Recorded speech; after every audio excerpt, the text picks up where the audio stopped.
Why is the moment of total ruin the only time you feel free?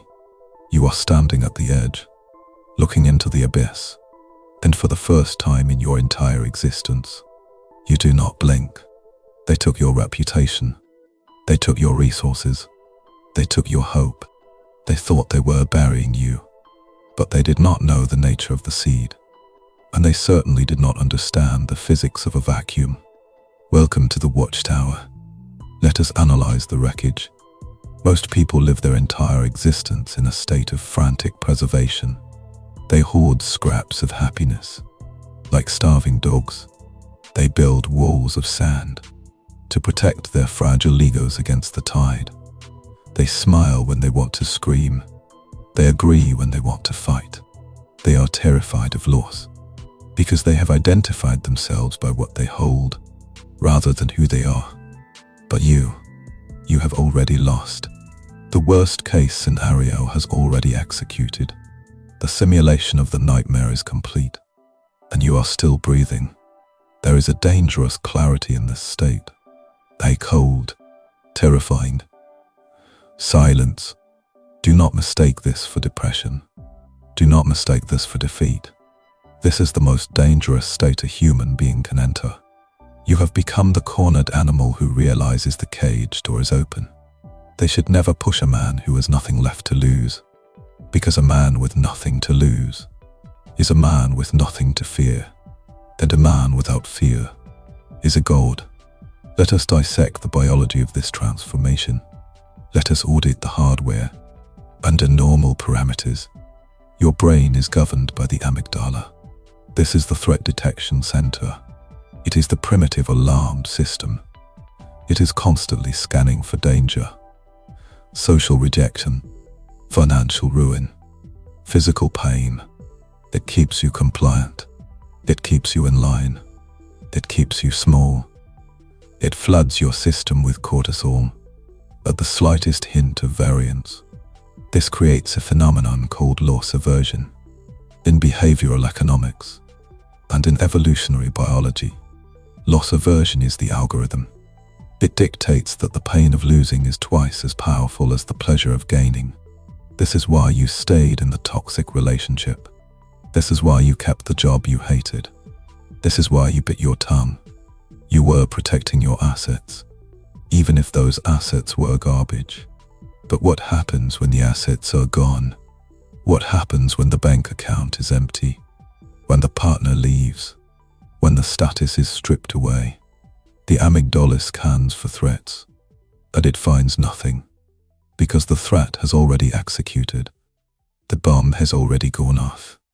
The smoke has cleared, and you are still standing. This triggers a massive shift in neural architecture. The amygdala goes offline. The prefrontal cortex takes command. This is the CEO of the brain. This is the seat of logic, strategy, and executive function. Without the noise of anxiety, without the static of fear, your processing power increases exponentially. You stop thinking in terms of preservation, and you start thinking in terms of destruction or creation. It does not matter to the machine. The machine simply runs. You are experiencing a phenomenon known as post-traumatic growth, but I prefer to call it the 0-point reset. Evolution designed this state for a specific reason. When a member of the tribe lost everything, when they were exiled, or when they were cornered by a predator, they needed a biological override, a mode of operation that allowed for high-risk behavior. If you are going to die anyway, you might as well fight the tiger. This is the berserker state. It is chemically distinct from bravery.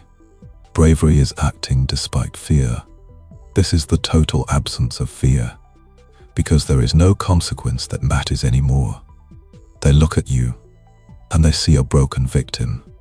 We look at you, and we see a weapon that has been stripped of its safety mechanism. Let us look deeper into the neuromarasty.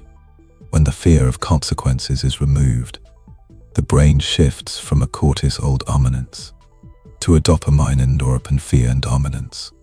Norepinephrine is the chemical of focus. It is the fuel of the hunter. When you are in a state of preservation, you are the prey. Your eyes are wide, scanning for escape routes. But when you hit the 0 point, you become the predator. Your eyes narrow. Your focus locks on. You are no longer looking for an escape. You are looking for a target. This is a fundamental inversion of your biological programming. Society calls this a breakdown. They want to medicate it. They want to sedate it. Because a human being in this state is impossible to govern. You cannot threaten a man who has already died. You cannot shame a man who has already been humiliated. You cannot rob a man who is nothing. You have become the anomaly in the system. You are the glitch in the matrix. The society you live in relies on leverage. Understand this. The entire social contract is built on leverage. Your boss controls you with a paycheck. Your partner controls you with affection. Society controls you with shame. These are the strings that make the puppet dance. They pull the string of debt, and you dance. They pull the string of loneliness, then you comply. They pull the string of reputation, and you apologize. But when you have nothing left, the strings are cut. Gravity takes over. You stop dancing, and you start watching. This is what terrifies them. The predator relies on the fear of the prey. The wolf chases the deer because the deer runs. If the deer turns around and stares the wolf in the eyes with zero panic, the wolf becomes confused. The predatory algorithm breaks down. It signals a system error. Why is the prey not running? Is it sick? Is it a trap? Is it something else entirely? By pushing you to the edge, they have removed their own leverage. They have played their final card, and you are still at the table, smiling. Seneca the Stoic once said, "He who fears death will never do anything worthy of a man who is alive." But we can go deeper than Seneca. We can look at the concept of the shadow. Carl Jung described the shadow as the dark, repressed side of the personality. Usually, we hide the shadow to fit in. We hide our aggression. We hide our disdain. We hide our capacity for violence. But when you lose everything, the persona dissolves, the mask falls off, and the shadow steps forward. This is the moment of integration. This is where you become whole. And a whole human being is a terrifying force. Consider the dynamics of negotiation. The person who is willing to walk away has all the power. This is the first law of power. If you need the deal, you lose. If you need the love, you beg. If you need the validation, you perform. But if you have nothing, you need nothing. And if you need nothing, you are unbearable. You are unthreatenable. You are the diamond formed in the crushing dark. Hard, cold, and capable of cutting glass. You must understand the psychology of the people who pushed you. They are weak. They rely on external validation. They need your reaction to feel powerful. This is called narcissistic supply. They feed on your distress. They drink your tears. They feast on your anxiety. They expected you to beg. They expected you to plead. They expected you to bargain. But you are silent, and your silence is deafening. It creates a vacuum, and nature abhors a vacuum. So they fill it with their own paranoia. They start to wonder what you are planning. They start to wonder what you know. They start to wonder why you are not afraid. This is the reversal of the hunt. The predator becomes the prey of its own imagination. You have entered the void, and the void is not empty. The void is full of potential energy, just waiting for a spark. The just world hypothesis is a cognitive bias. It tells people that good things happen to good people, and bad things happen to bad people. When they see you suffer, they tell themselves you deserved it, to protect their own fragile worldview. But when you rise from the ashes, when you stand tall in the wreckage, you shatter their delusions. You become living proof that the world is chaos, and that the only order is the will of the individual. So how do we weaponize this? How do we turn this state of nothing to lose into a strategic advantage? We need protocols. We need to take this raw, chaotic energy and focus it like a laser. You are no longer a participant in their game. You are the game master. You are the architect. It is time to execute. This brings us to the 0-point protocols. We will deploy for specific strategies to operationalize your new state. These are not self-help tips. These are acts of war against the old reality. Protocol 1. The terminal stare. This is a physiological override. Usually, when you look at someone of higher status, or someone who has hurt you, your eyes dart away. This is a submission signal. It is hardwired into your primate brain. Do not do this. From this day forward, you maintain eye contact, but not aggressive eye contact. That is weak. That shows emotion. You use the terminal stare. You look through them. You look at them as if they are a piece of furniture or a data point on a screen. You do not blink more than necessary. You do not smile to ease the tension. You let the tension build. You let the silence stretch until it snaps their nerve. You are signaling that their presence does not register as a threat. Their words do not register as a stimulus. You are observing a specimen. This triggers a deep primal fear in their brain. They realize they cannot read you, and what they cannot read, they cannot control. Your lack of micro-expressions creates a valley of unconsciousness. They will start to fidget. They will start to over-explain. They will reveal their hand. All you have to do is watch and breathe. Protocol 2. The Scorched Earth Algorithm. This is the mindset of total detachment. In every interaction, you must be willing to burn the bridge. You must be willing to walk away from the table. Forever. Most people bluff. They threaten to leave, but they stay.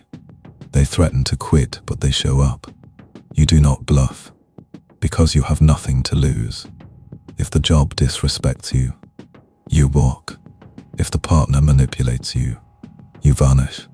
If the friend betrays you, you erase them. This is not a tantrum. This is a calculation.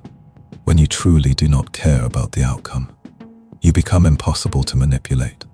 You become a force of nature. Like a hurricane. A hurricane does not negotiate. It just moves. Adopt this energy. Be willing to destroy the current structure to build a better one. This relates to the concept of BATNA. Best alternative to a negotiated agreement. Your alternative is the void, and you are comfortable in the void. Therefore, you have infinite leverage. Do not cling to the ruins. Let them fall. Let the dust settle. Only then will you see the foundation. Protocol 3. The Ghost in the Machine. This is the strategy of information starvation. When people have nothing, they often try to over-explain. They try to justify their existence. They try to tell their sad story to anyone who will listen. Stop this immediately. Silence is your armor. Silence is your sword. Become a ghost. Do not tell them your plans. Do not tell them your pain. Do not tell them your next move. Feed them nothing but static. When they ask how you are, give them one word. Fine, good, alive, and then stop. Do not elaborate. Let them project their own fears onto your silence. Let them create their own monsters in the dark. You are simply the canvas.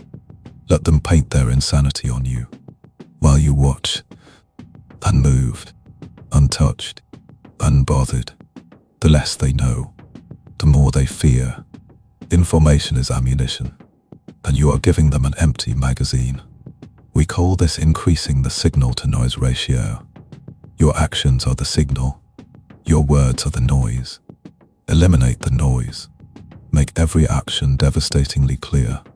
Disappear for months. work in the shadows, and when you re-emerge, let your results speak the language of power. Protocol 4. The Memento Mori pivot. This is the philosophical anchor. You must remind yourself daily that you are going to die. This sounds morbid to the weak, but to the mind ministry architect, it is fuel. If you are going to die, then embarrassment does not matter. Failure does not matter. Rejection does not matter. The opinions of sheep do not matter. Use the urgency of death to fuel the boldness of your life. Take the risk you were afraid to take. Start the business. Approach the person. Speak the truth. Do it with the reckless abandon of a man on death row. Because we are all on death row. Some of us just have a longer stay of execution. You have nothing to lose because you never owned anything in the first place. It was all on loan. Your body, your time, your status. It is all rented, and the lease is expiring. So drive the car like you stole it. In psychology, we look at terror management theory. This theory suggests that all human culture is a defense mechanism against the fear of death. But you have bypassed the defense mechanism. You have stared at the sun. You have accepted the inevitable. This makes you sovereign. You are operating on a timeline that they cannot comprehend. Now, let us address the benediction, the ascension. You are standing in the wreckage of your old life. It is smoking, it is ruined, and it is beautiful, because the structure that trapped you is gone. The expectations that bound you are gone. You are free, but freedom is heavy. Freedom is cold. Most people want the cage because the cage is warm. The cage has a feeding schedule. The cage has other slaves to talk to. You are out in the wild now. The wind is biting. The terrain is rough, but the horizon is infinite. You are no longer the victim of your circumstances. You are the creator of your destiny. You have looked into the abyss, and the abyss blinked. Do not let them pull you back in. Do not let them convince you that you need them. Do not let them guilt you into submission. You have paid the price of admission to a higher level of consciousness. The price was everything you had. It was a steep price, but the product is sovereignty. Total, absolute sovereignty. You are now the road in, the masterless samurai. You serve no lord. You bow to no king. You follow no script. You walk the path of the solitary warrior. Your blade is sharp. Your mind is clear, and your spirit is unbreakable. They pushed you, and they created a monster, but not the kind of monster that hides under the bed, the kind of monster that conquers empires, the kind of monster that rewrites history, the kind of monster that saves the world, because only a man with nothing to lose can do what is necessary. Only a man with nothing to lose can speak the truth when everyone else lies. Only a man with nothing to lose can stand alone. We are witnessing the birth of a new archetype within you. The phoenix does not rise because it wants to. It rises because it has no choice. It burns to ash, and from the ash, it is reborn. But the new bird is not the same as the old bird. It is stronger. It is wiser. It is harder. Your past self is dead. Let him rest. Do not mourn him. He was weak. He was naive. He trusted the wrong people. He played by rules that were rigged against him. Honor his memory by becoming something he could never be. The world will try to label you. They will call you cold. They will call you distant. They will call you arrogant. Let them. These are the labels sheep place on wolves. These are the labels the slave places on the master. Wear their insults like armor. Let their judgments shatter against your indifference. You have cleared the cache. You have wiped the drive. You have reinstalled the operating system. And this time, there is no bloatware. There are no viruses. There is only pure, optimized code. Walk forward, into the dark. Do not look back. There is nothing there for you anymore, only ghosts and echoes. You are the signal. Broadcast your frequency, and let those who resonate find you, and let those who do not fade into the static. You are the watcher now. You are the architect. Build something new. Build something strong. Build something that cannot be taken away. Build it out of your pain. Build it out of your silence. Build it out of the void. The 0 point is not the end. It is the origin. We are Mind Ministry, and we are watching.